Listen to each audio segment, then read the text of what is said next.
live from 304 Studios in Jonesboro, Arkansas. This is STSPOD Club production. Welcome to DYN-O-MITE. Winter is coming. And for the first time ever, my Dynamite team tonight is my Roland and Menfo co-host with the most, as I said the other night. Well, it was last night. Rhino JB and actually Eric is a Patreon member. He also does some stuff with Pro Wrestling Torch. And you were a subscriber to my longtime bulletin, like way back in the days, right? I still have some hard copies of that Wow. and See, Lance Rhino? Levine's late lamented chokehold as well. Yeah. Crazy. Real quick, a big shout out to Lance Levine. We're wishing you a speedy recovery, brother. He's not feeling very well. He would have been with us tonight. Also, remember, this is the fourth day in a row that we're bringing something new. We did a Rolling into Menfo Sunday, the Record Store on Monday, Rolling into Menfo last night talking about the banquet, and a show tonight, Dynamite. But get this, guys, only 2 more shows for rest of the year. So STS Pod Light coming up. As you guys know, if you've ever watched Dynamite or listened to us on DYN-O-MITE or Rolling into Menfo, we do the round table format. It's hits, misses, MVP. What do you look forward to the most? And thumbs up or thumbs down. Winter is coming. Rhino, we're going to start with you. What's your hits? For me, wow, what an incredible show. My hits, we started with Bryan Danielson versus Adam Page. I thought that entire match was a hit. The Wrestling Psychology, and Wrestling Psychology is my hit for the entire program here. The Wrestling Psychology in that match was incredible between the two. What we see from them usually and what they did in the ring with each other, it deserved to go 60 minutes in my opinion. I was very, very, very impressed how they were able to mix the two styles so flawlessly. Then even with the Hikaru Shida, even with the Hikaru Shida versus Serena Deeb, the Wrestling Psychology in that match was absolutely incredible. Another hit for me was Wardlow coming out there, getting things done quick, fast, in a hurry, looking like a monster. And another hit for me, MJF 3-peats. But I'm curious, Eric, what were your hits? I had, like you, and I assume the BT Express, I had the world title match as my biggest hit. It was a New Japan style title match. It started really slow. You could tell they put a lot of thought into putting it together. You had the big near fall spot in the middle, and then things kind of ramped back down. I was worried. They spent so much time with Page on the outside selling that cut, having the doctor look at him and offering him water. I'm like, I bid. I'm like, can he continue? Did he get his bell rung? That's what I was thinking. Yeah. Yeah. And I think part of it was I was watching on Fight TV through a VPN, so I didn't have to deal with all the commercial breaks. And I could rewind if I wanted. And I think they were just killing time until they got back from the picture-in-picture break. But I was screaming for Page to cover him at the end, right? I mean, I bet hard. Me on too. This match. Yeah. I was really into it.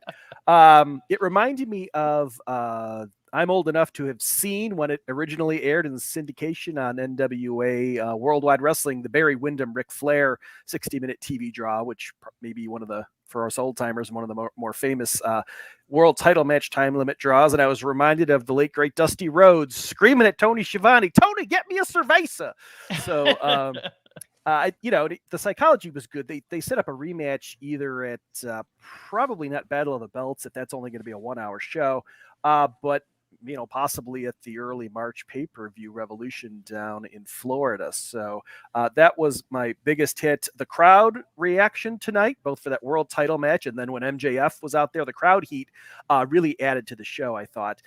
And then Dante Martin's high-flying game. I mean, he must have done 4 or 5 incredible high spots in a row and dives and topes. I know that's not for everybody. You fans of old-time wrestling think he's doing too much, maybe, but I'm into it. I liked it. It was a nice showcase for him against MJF. BT, what about you? Hits? Oh, go with the same thing. Danielson and Hangman, solid, methodical match. As soon as they started and watching as much wrestling and talking about psychology, you're knowing after the first 7 minutes, I said, they're going very long because of what they're doing doing very little to build for a lot there. Sheeta and Deeb there. I'm gonna tell you, I could watch these ladies wrestle each other 100 times. I really could. The 3 matches they've had, go back and watch them for anybody, girl, guy, whatever. It's really could be a class what they do in those matches. Dante and MJF, 2 young goats. You see what I did, Rhino, JB? I see what you did there. Young goats there. MJF still teaching everyone or telling everyone or showing everyone he can actually wrestle, guys. That's a big thing with him, I think, since he did the Darby Allin match. But just Dante Martin is one of those guys where you see him the first few times, he really reminds me of Ricochet. But some of the matches and the moves you see, you've never seen before. You've never seen these matches, these moves in these matches, and you go, oh, my God, every time he does something crazy.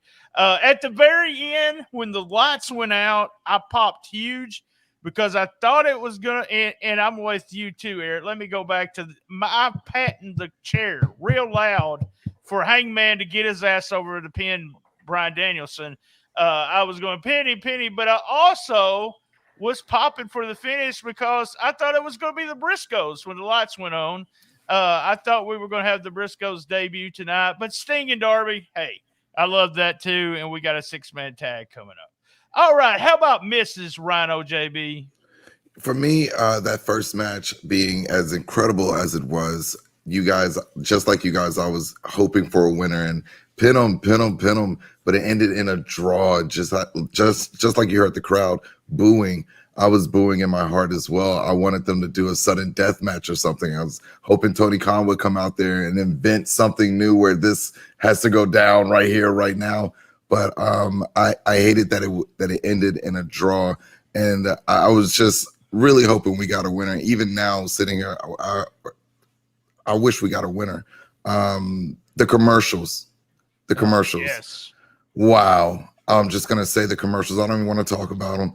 A miss for me was no highlights after the women's match. Like you said, you could watch. They could have gone on for an hour. It was was absolutely incredible, and not a single highlight after the match. That was a huge miss for me. When the lights went off, I was expecting a huge debut, a surprise, something.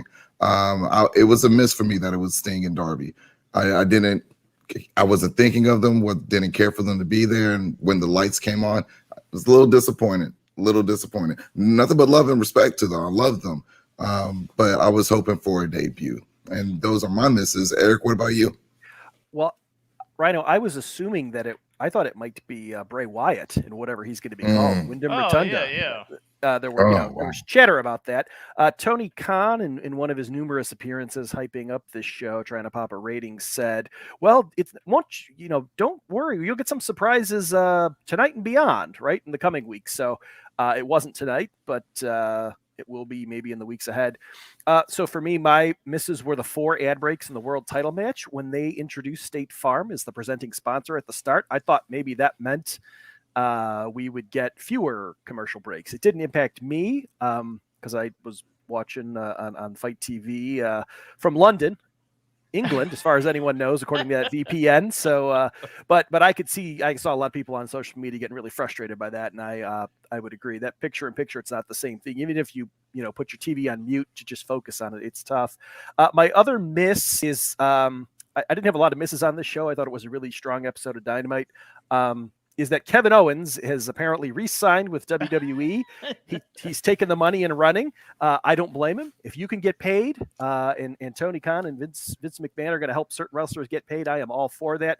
I'm just disappointed from a fan perspective, selfishly, that you don't get a bunch of classic Kevin Owens feuds with the top AEW guys, and reenact PWG from 10 years ago. So those were my misses. BT Express, yours. All right, my misses, picture in picture, like y'all said. As I'm watching it, even though the match is on, I'm looking at the Claws previews. I'm thinking, Claws, man, that looks pretty funny. Someone's going to get killed. And then I'm seeing those red bears scratching their asses. Did you see that? They're moving around in the chair, and I'm like, man, come on. Another miss for me. Taz said tippy toppy. Rhino, you don't know this, but that's one of my pet peeves. I hate the term tippy toppy.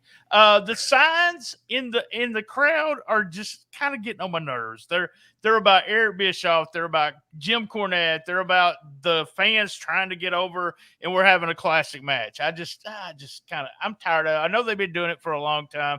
I'm like you guys. Rhino said this. He would have liked to have a finish. It looks like they're building for another match, maybe a trio of matches. And I have been saying that they were going to put Hangman over in this first match, and then Brian was going to shake his hand and kind of turn back babyface. But man, I don't know. Bryan Danielson walking around the ring, flipping everybody off. I may believe what Lance said in our group. He may not be able to just go back by a handshake. Sheeta, did y'all notice that her tights or trunks looked like she was wearing a diaper? It looked like she's wearing a diaper. I'm sorry, but it really did. Ian, I love MJF and I love the rated R promos, but he said that thing about swallow like way too many times already for me.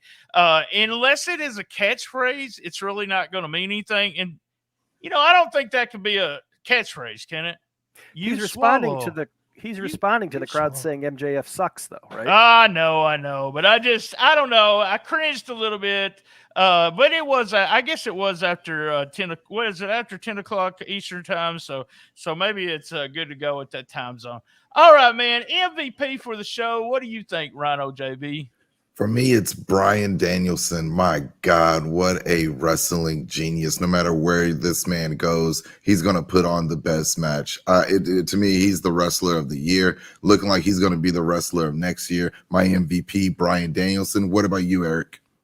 Well, I am a noted Hangman Page fan who really, I drove 6 hours each way to Minneapolis from Chicago to see him win the title in-house, but even I got to admit, Bryan Danielson is AEW's best performer, and there's nobody who's even close with Kenny Omega on the sidelines and Mox on the shelf as well. So yeah, my MVP as well is Bryan Danielson. He put a great match together. Hangman got all of his shit in, as Hangman does, is his half dozen moves that Hangman does in every match. But it's the in-between stuff, and Danielson really shines there, quickly moving from a move into trying to do a submission instead of just wondering what to do next, right? The guy has no pause. He's just all on. And BT, are you going to make this a clean sweep for MVP? I'm not. I'm surprised. I'm really surprised. Rhino don't know this, but Eric wrote 30,000 words about Hangman Page. Well, maybe not 30,000, but 2,000 for the Pro Wrestling Torch. And so huge fan. And like you said, 6-hour drive. I'm going to go with Hangman Page. I'm going to tell you guys why. I agree with everything you said about Bryan Danielson, but Bryan Danielson has had this level of match many times. I don't know if Hangman Page has had a match this good or one at this level. Very few in his career. That's why I'm giving it to Hangman Page. All right, guys. What do you look forward to the most in coming weeks or next week there, Rhino? I'm actually looking forward to the surprise that Adam Cole has for the Young Bucks. I'm wondering if it might be Kyle O'Reilly. I'm wondering. So I'm looking forward to that the most. Eric, what about you? I am looking forward to the return of Dan Lambert. I found him incredibly entertaining in his run as a great 80s style heel manager. And I think I am looking forward to the match they set up with that really hot angle at the end of the show. Sting, Darby, and Punk versus FTR and MJF in North Carolina next week. I would note that I did some quick looking up on the cage match, and when they had the first match in late September, the tag match, Sting and Darby went over. So I wouldn't be surprised if they put some heat on the heels next week and put FTR and MJF over to give them their win back and continue to build up heat as we wait for the first MJF CM Punk match. What about you? What are you looking forward to? I mentioned this earlier with Bryan Danielson, just kind of really wondering what they're going to do with him. AEW's been kind of where they do a big match and then you don't see them coming right back with those two guys coming against each other. So it'll be interesting if they put him and Page against each other again. And if we're having kind of that Okada Omega trio of matches that we had, and whether that's what they're trying to build for. They're going to have, some matches that last a long time, and then all of a sudden the last match will last 25 minutes or something. But I'm having a real good time with that. Real good time with the 6-man tag. Like I said, when the lights went out. And by the way, guys, apparently I forgot to turn my other light on, so I'm trying to do that gimmick with the lights going out tonight. But when the lights went out, I thought it was the Briscoes. I'm still looking for the Briscoes debut. I think it'll be very close, and it's going to be against FTR. But I'm a Sting mark, huge Sting mark, excited about the 6-man tag and a CM Punk mark. So there you go. It's going to be huge. All right, thumbs up or thumbs down? I probably already know the answer to this, but what do you think, Rhino JB? Thumbs up from me. Thumbs up. What about you, Eric? Definitely thumbs up.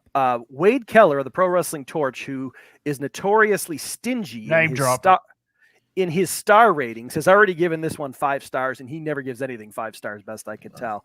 Dave Meltzer, which means Dave Meltzer will give it 7. But so yeah, I have to give this show a thumbs up. We got this historical world title match draw that harkened back to the best of the NWA in the 80s, and so they could have run a test pattern for the next 45 minutes of the show, and I'd have been fine. But we capped it off with a hot angle, so thumbs up from me.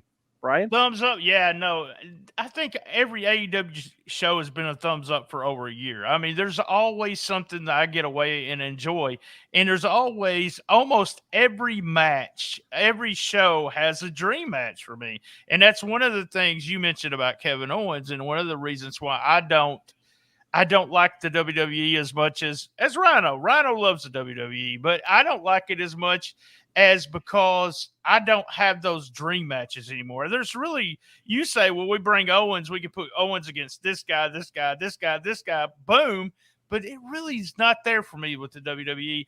And I'll piggyback with what Rhino said. Kind of interested. Those interviews that they do, you kind of see not Kyle O'Reilly, but Fish is kind of like, the third wheel or the fourth wheel. And then you got who's going to come in. If it is Kyle O'Reilly, it'll be interesting to see if we can keep those 3 guys. The other 2, what are they going to end up doing? So big thumbs up, big thumbs up.